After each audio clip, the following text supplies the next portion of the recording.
Hello students, तो उम्मीद है बेटा कि आप लोगों ने जैसा मैंने स्ट्रेटेजी वीडियो में बताया था उस तरीके से आपने अच्छी तरीके से प्रिपरेशन कर ली होगी कि आपने वन शॉट उसके देख लिए होंगे, रेगुलर वीडियोस आपने देख लिए होंगे, जिस चैप्टर में आप वीक थे वो चैप्टर आपने स्ट्रॉन्ग कर लिया होगा।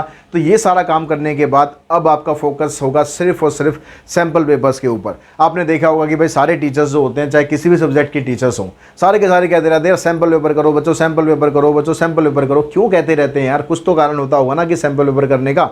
और बहुत से बच्चे भी कहते हैं सैम्पल पेपर करेंगे, हम सैम्पल पेपर करेंगे, लेकिन सैम्पल पेपर कब करेंगे, कैसे करेंगे, क्यों करेंगे, क्या तरीका रहेगा, क्या उससे बेनिफिट हमें होगा, उसमें से मैक्सिमम बेनिफिट हम कैसे उठा सकते हैं, आज के बारे में मैं इस वीडियो में बात करने वाला हूं। सिर्फ ये नहीं कह रहा मैं आपको कि सैम्पल पेपर करो, आज मैं आपको ये बताने जा रहा हूं कि सैम्पल पेपर कैसे आप करो सैम्पल पेपर कि आपका उसके अंदर से ज़्यादा यूटिलाइजेशन आप उठा सको, ज़्यादा से ज़्यादा उसको यूटिलाइज कर सको उस प्रैक्टिस के थ्रू।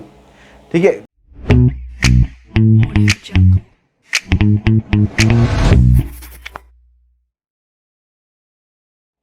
ठीक है। देखिए, काम दो तरीके के होते हैं दुनिया में, स्मार्ट वर्क और हार्ड वर्क। स्मार्ट वर्क करने वाले हमेशा आगे रहते हैं, हार्ड वर्क करने वाले आगे भी हो सकते हैं लेकिन उन्हें बहुत टाइम लगता है आगे आने में। और हमें करना है स्मार्ट वर्क, यानी सैम्पल पेपर प्रैक्टिस कर रहे हैं, लेकिन कैसे करने हैं उसके बारे में बात करते हैं। देखिए, सबसे जो पहला काम है कि सैम्पल पेपर करने के लिए आपके पास एक अच्छा सैम्पल पेपर होना चाहिए। ये नहीं कि कुछ भी आपने मार्केट से उठा लिया सैम्पल पेपर और करने लग गए उसमें से। सैम्पल पेपर के अंदर कई बार ऐसा होता है कि बहुत सारे इररिलेवेंट क्वेश्चंस दिए होते हैं, तो आपको ये चूज़ करना है कि आपको कौन सा सैम्पल पेपर करना है जो आपको आपके एग्ज़ाम के लिए तैयार कर सके। ठीक है, हमारा अपना खुद का सैम्पल पेपर है, तो मैं ये तो कहूँगा नहीं कि भाई आप कोई और सैम्पल पेपर करो। मैं तो यही कहूँगा कि गॉड क्लासेस का जो सैम्पल पेपर है अमेज़ॉन पर अवेलेबल है, वहाँ पर आप परचेज कर सकते हो। अगर एक दो दिन के अंदर आपकी डिलीवरी हो जाती है वहाँ से। और अगर आप वहाँ से नहीं चाहते तो गॉड क्लासेस की जो ऐप है, एंड्रॉयड यूज़र और iOS यूज़र सबके लिए अवेलेबल है। आप उस ऐप पर आप जा सकते हो, वहाँ से आप परचेज कर सकते हो। मात्र 100 रुपये का सैम्पल पेपर है, 10 सैम्पल पेपर मिल रहे हैं आपको, विद सॉल्यूशन मिल रहे हैं। तो आप सबसे पहले तो ये चूज़ करो कि कौन सा सैम्पल पेपर आपके लिए बेस्ट रहेगा, वो आपकी अपनी चॉइस है। ठीक है, मेरी राय है कि हमारा सैम्पल पेपर करो। उसके अंदर जो क्वेश्चंस हैं वो आपको इररिलेवेंट क्वेश्चन ज़्यादा नहीं मिलेंगे, कहीं इक्का दुक्का क्वेश्चन हो सकता है वो आगे हों, लेकिन ज़्यादा क्वेश्चन उसके अंदर इररिलेवेंट नहीं मिलेंगे जो आपकी प्रिपरेशन के लिए आपको तैयार करेंगे। आपने सैम्पल पेपर चूज़ कर लिया, वेदर कोई भी आपने चूज़ करा, गॉड क्लासेस का करा आपने, अरिहंत का करा आपने, ओसवाल का करा, कोई और मार्केट में आया वो करा, कोई सा भी करा। उसके बाद अपने आपको प्रिपेयर करना है मेंटली। क्या प्रिपेयर करना है कि भाई अब आप जो पेपर कर रहे हो ना, सैम्पल पेपर कर रहे हो, वो आप एक्चुअली में पेपर कर रहे हो। आपका बोर्ड एग्जाम हो रहा है, आपका 7 तारीख को एग्जाम नहीं है, आज ही आपका एग्जाम है, आप सैम्पल पेपर करने बैठ रहे हो, अब आप एग्जाम देने जा रहे हो। मेंटली इस चीज़ को आपको फील करना है। अगर ये फील नहीं करोगे, घर के वातावरण को फील करोगे, तो यकीन मानो कि वो आपको फीलिंग नहीं आएगी सैम्पल पेपर करने में और उसका आप यूटिलाइजेशन अच्छे तरीके से नहीं कर पाओगे। तो सबसे पहले आप फील करो कि आप भाई एग्ज़ाम दे रहे हो। ठीक है, उसके बाद आते हैं हम दूसरा। अब जब आप पेपर करने बैठते हो तो कई बार क्या करते हैं, हम ऐसे बैठ जाते हैं, कहीं भी उठाया जहाँ जगह मिली अपना बैठ गए भाई।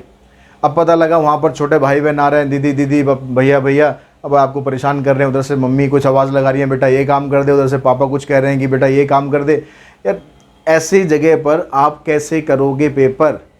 तो आपका अपना घर जैसा भी है, ठीक है, किसी का छोटा है, किसी का बड़ा है, किसी के घर में अपना स्टडी रूम उसका है, किसी के पास स्टडी रूम अपना पर्टिकुलर नहीं है, लेकिन सबको पास अपना अपना कोई ना कोई ऐसा प्लेस ज़रूर होगा जहाँ पर आपको कोई डिस्टर्ब ना करे। चाहे घर बेशक एक कमरे का हो, सारी बात होती है फीलिंग की।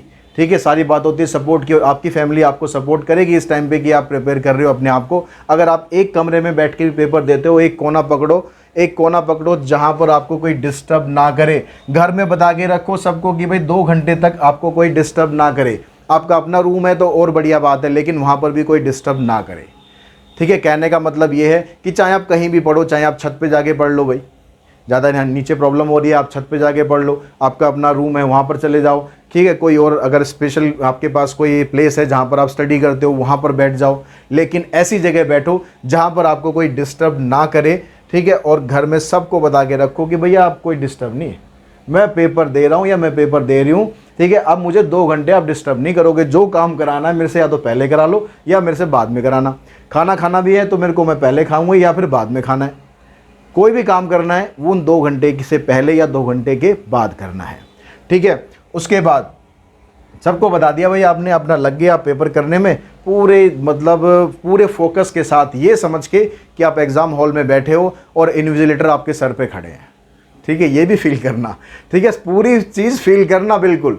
वहाँ पर फील करोगे ना तो एग्ज़ाम हॉल में आप जाओगे ना, आपको कुछ अलग से फील होगा ही नहीं।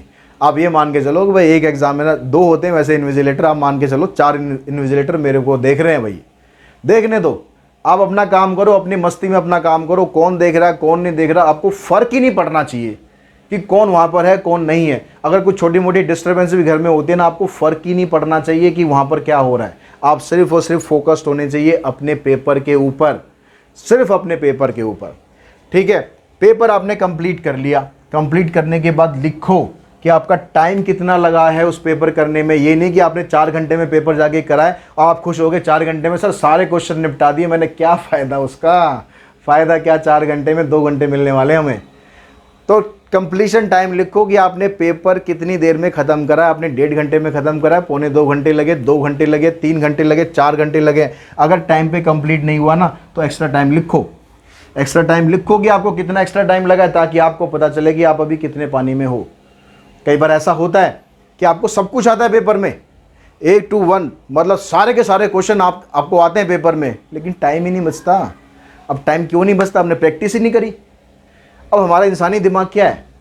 दिमाग मशीन ही तो है ना, ठीक है, बहुत अच्छी मशीन है, लेकिन मशीन तो है ही ना। अब जब आप चैप्टर वाइज प्रैक्टिस करते हो तो प्रॉब्लम क्या होती है कि चैप्टर वाइज आपका जो फोकस है ना वो एक चैप्टर के ऊपर रहता है, उसके फार्मूलाज के ऊपर रहता है। तो आप चैप्टर वाइज बहुत अच्छी तरह से कर लेते हो प्रिपेयर, लेकिन जैसे ही बात आती है किसकी, मिक्सअप होने की, जब सारे चैप्टर मिक्स हो गए आते हैं ना, बहुत से बच्चे फुस हो जाते हैं। वहाँ पर दिमाग ही नहीं चलता, प्रैक्टिस ही नहीं की होती है, वैसे अपने दिमाग की आदत ही नहीं होती है ऐसे कि भाई हम इधर से उधर, इधर से उधर, इधर से उधर स्विच करना सीखें। इंटीग्रेशन पे जाए, हम फाइनेंशियल से फाइनेंशियल पे जाएँ, एलपीबी से एलपीबी से आ जाएँ, टाइम सीरीज पे टाइम सीरीज से चले जाएँ इन्फ्रेंशियल पे। आदत ही नहीं है दिमाग को। जब आदत ही नहीं है तो वो करेगा कहाँ से? तो दिमाग को आदत डालनी है हमें।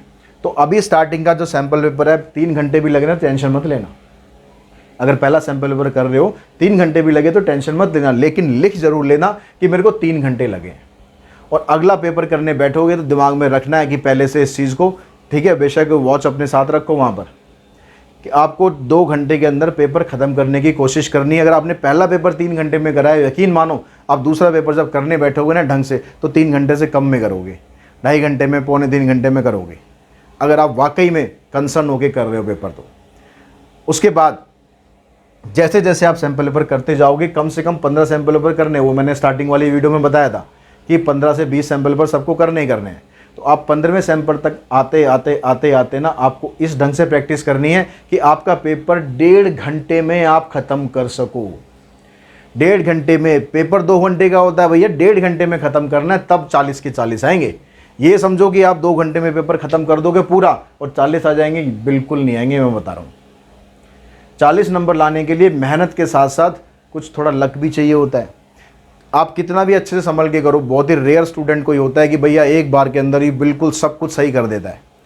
कहीं ना कहीं छोटी मोटी गलती रह जाती है, कहीं पर माइनस साइन रह गया, कहीं पर कोई ब्रैकेट रह गई, कहीं पर कोई ग्राफ आप बना रहे हो तो कहीं पर कोई पॉइंट लिखना रह गया, कुछ ना कुछ रह जाता है। कोई जो फार्मूला आप लगा रहे हो, फार्मूला आपने नहीं लिखा, जब एग्जामिनर को नंबर काटना होगा ना वो किसी भी चीज़ के नंबर काट देंगे और आप क्वेश्चन भी नहीं कर सकते हो। तो आपको ऐसा मौका कोई देना ही नहीं है ना कि भाई एग्जामिनर आपका नंबर काटे। बिल्कुल एकदम नीट एंड क्लीन पेपर करना है और बढ़िया से पेपर करना है, सब कुछ लिखना है। भैया नंबर काट के दिखाओ, आप हमारे काट ही नहीं सकते हो आप नंबर। लेकिन वो होगा कब? जब आपने 15-20 सैम्पल पेपर प्रैक्टिस कर रखे होंगे और टाइम के हिसाब से कर रखे होंगे कि मेरे को ये चीज़ वहाँ पर लिखनी है। और वो सैम्पल पेपर जब आप प्रैक्टिस करोगे वो लिखो, ये मत सोचो कि हम एग्ज़ाम में लिख देंगे, भूल जाएंगे भाई एग्ज़ाम में। जैसा आप प्रैक्टिस में करोगे ना, यकीन मानो आप वैसे ही पेपर में करोगे। अगर आप सैम्पल पेपर जब प्रैक्टिस करोगे, आप उसमें फार्मूलाज लिखोगे साथ साथ कि ये फार्मूला लग रहा है, यहाँ पर ये ग्राफ मैंने बनाया तो ये पॉइंट मुझे प्लॉट करना है, ये लाइन यहाँ पर डालनी है, ये मुझे ऐसे लिखना है, ये मुझे ऐसे लिखना है। जैसे आप सैम्पल पेपर में प्रैक्टिस करोगे वैसे ही आप पेपर में करोगे, ये मैं गारंटी दे रहा हूँ। और ये मेरा एक्सपीरियंस है, 18 साल हो गए पढ़ाते पढ़ाते, मेरा एक्सपीरियंस है, उसी हिसाब से बता रहा हूँ। इसलिए कह रहा हूँ कि सैम्पल पेपर जब आप प्रैक्टिस करोगे, आप हर एक चीज़ लिखो, जैसे आप पेपर में करते हो ना वैसे ही आप पेपर में करो। तब आपको आदत पड़ेगी कि मेरे को पेपर इस तरीके से लिखना है और लिखने का तरीका नीट एंड क्लीन होना चाहिए। ये नहीं कि गंदा गंदा जैसे मर्जी उठा के लिख दो। पेपर ऐसा होना चाहिए आपका कि हाँ भाई, देखने वाले को लगे कि हाँ बच्चे ने पेपर करा है। राइटिंग बेकार हो, राइटिंग अच्छी हो, उससे फ़र्क नहीं पड़ता, प्रेजेंटेशन से फ़र्क पड़ता है। वो किसी और वीडियो में बात करेंगे, ठीक है। अब यही जो टेक्निक है ना, आपको ये सैम्पल पेपर में आपको हर एक पेपर में यूज़ करनी है, ठीक है। पूरा उसी माइंडसेट के साथ बैठना है, ठीक है। टाइम 2 घंटे का लेकर बैठना है, जहाँ आपका नो डिस्टर्बिंग प्लेस है वहाँ बैठना है। 2 घंटे के लिए आपको कहीं नहीं जाना है, ठीक है। और उस 2 घंटे के बाद आपको जब पेपर आप करोगे, पेपर जब कंप्लीट होगा उसमें टाइम लिखोगे कि मेरा टाइम इतना मुझे लगा है कंप्लीट करने में। ये सब काम जब आप कर लोगे, तब आपको जब तक सारे पेपर सैम्पल पेपर ख़त्म होंगे ना, फिर आप डेफिनेटली, मैं कह रहा हूँ कि आप 1.5 से पौने 2 घंटे के अंदर पेपर आप ख़त्म कर दोगे। उसका फ़ायदा ये होगा कि आपको रिवीजन का टाइम मिलेगा। जो छोटी छोटी गलतियाँ रह जाती हैं, वो गलतियों को आप पकड़ सकते हो, उनको ठीक कर सकते हो। उनको ठीक कर लिया ना, तो यकीन मानो 40 के 40 आपके हैं। लेकिन अगर ये काम नहीं कर पाए तो फिर उम्मीद मत करना कि 40 आएंगे। और मुझे उम्मीद है कि पूरी उम्मीद है कि आप में से बहुत से बच्चे 40 में से 40 लाने वाले हैं। बेशक अप्लाइड मैथमेटिक्स का पेपर फर्स्ट टाइम हो रहा हो, लेकिन आप लोगों की प्रैक्टिस इतनी अच्छी है भाई, कहीं से भी क्वेश्चन आ जाए आप डेफिनेटली कर लोगे, ठीक है। जिसकी जो कमी रह रही है, अभी हमारे पास दिन काफ़ी है, जिसकी जो कमी रह रही है उस कमी को वहाँ पर दूर करने की कोशिश करो और अच्छे से अच्छा करने की कोशिश करो। और सैम्पल पेपर जैसे मैंने बताया ना, इस तरीके से करने की प्रैक्टिस करो तो आपको ज़रूर फ़ायदा होगा। जो सैम्पल पेपर गॉड क्लासेस के हैं, वो मैं पूरे के पूरे 10 के 10 सैम्पल पेपर आपको रिकॉर्डेड लेक्चर या लाइव लेक्चर के थ्रू कराने वाला हूँ, ठीक है। तो उसमें आप पहले करके रखो, समझ के रखो, ताकि आप अपने आंसर्स को क्रॉस चेक कर सको कि कहाँ पर आपको कुछ डाउट था या लिखने का तरीका क्या होना चाहिए, कैसे होना चाहिए, वो सब कुछ मैं बताने वाला हूँ उसमें। तो आप उसको बस करके रखना अच्छे से, और जो वीडियोज़ आएंगी उन वीडियोज़ को ध्यान से देखना, समझना, जो गलती है उसको ठीक करना। तो आज की इस वीडियो में इतना ही। Thanks to all of you.